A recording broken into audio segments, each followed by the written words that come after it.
ପିଲାମାନେ କେମିତି ଅଛ ସମସ୍ତେ? ଭଲ ଅଛ ନା? ଖାଇକି ଆସିଛ ସମସ୍ତେ? କଣ ଖାଇଛ? କଣ ଖାଇଛ କୁହ? ଯେ ଯା ଖାଇଛ ସେଇଟା ଦିଦି ମତେ କହିଲା ଦରକାର କଣ ଖାଇଛ? ପୁରୀ ତରକାରୀ ଖାଇଛ? ହଁ, ପୁରୀ ତରକାରୀ ଖାଇଛ? ହଉ, ଶୁଣୁନା ପିଲା ସମସ୍ତେ, ଆଜି ଆମେ ଗୋଟେ ଆଚ୍ଛା ସମସ୍ତେ ଏକ ଦୁଇ ଜାଣିଛ ନା ନାହିଁ କହିଲ? ଏକ ଦୁଇ ଡାକିଲ, ଜୋର ଡାକ। ବଡ ପାଟେ 1 2 3 4 5 6 7 ତମେ ଜାଣିଛ ନା ଏକ ଦୁଇ ଡାକିଦେଲ?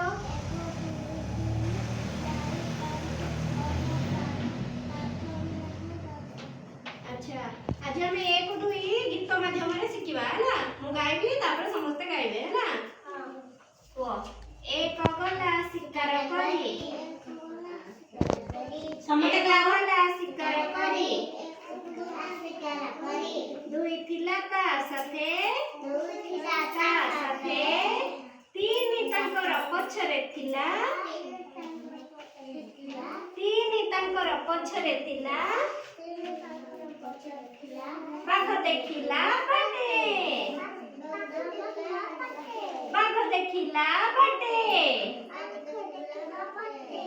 ଚାରି ଚଢିଲା ଆମ୍ବ ଗଛରେ ଚାରି ଚଢିଲା ଆମ୍ବ ଗଛରେ ପାଞ୍ଚ ପଡ଼ିଲା ତଳେ ଛଅ ଦେଖିଣ ହସୁଥିଲା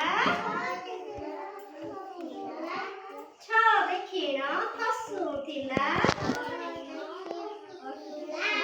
ଦୋଳି ଖେଳିକା ଡାଳେ ଦୋଳି ଖେଳିକା ଡାଳେ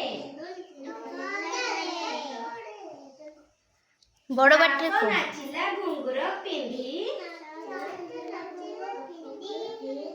ସାତ ନାଚିଲା ଘୁଙ୍ଗୁର ପିନ୍ଧି ଆଠ ଗାଇଲା ଗୀତ ଆଠ ଗାଇଲା ଗୀତ ନ ଚାଲିଲା ନୌକା ଧରି ନ ଚାଲିଲା ନୌକା ଧରି ଦଶ ମାରିଲା କାତ ଦଶ ମାରିଲା କାତ ପିଲାମାନେ ସମସ୍ତେ ଶୁଣିଲ ନା? ଏକ କୁଆଡେ ଯାଉଥିଲା? ଶିକାର କରିବାକୁ ଯାଉଥିଲା। କୁଆଡେ ଯାଉଥିଲା? ଏକ ଶିକାର କରିବାକୁ ଯାଉଥିଲା। ଦୁଇ ଦୁଇ ତା ସାଙ୍ଗରେ ଥିଲା। ତିନି ତାଙ୍କ ପଛରେ ଯାଉଥିଲା ହେଲା। ତାଙ୍କ ପଛରେ ଯାଉଥିଲା। ବାଘ କଣ କଲା? ଜଙ୍ଗଲ ଭିତରେ ଯାଉଥିଲେ ସମସ୍ତେ। ବାଘ ଦେଖିଦେଲା ବାଟରେ ହେଲା। ବାଘ ଯେତେବେଳେ ଦେଖିଦେଲା ଚାରି କଣ କଲା? ବାଘରୁ ବଞ୍ଚିବା ପାଇଁ ଆମ୍ବ ଗଛରେ ଚଢିଗଲା ହେଲା। ଚାରି ସାଙ୍ଗେ ପାଞ୍ଚ ଚଢିଗଲା।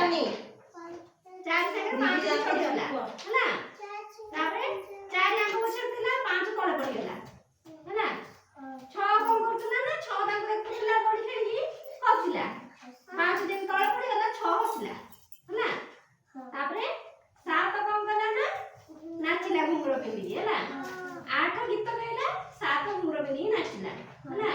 ନଅ କଣ କଲା? ନଅ ସେଇ ଗଛ ପାଖରେ ଗୋଟେ ନଈ ଥିଲା, ନଈରେ ନୌକା ଧରିକି ଗଲା। ନଅ ଆଉ ଦଶ, ଦଶ କାତ ମାରିଲା, ନଅ ନୌକାରେ ବସିକି ଯାଉଥିଲା।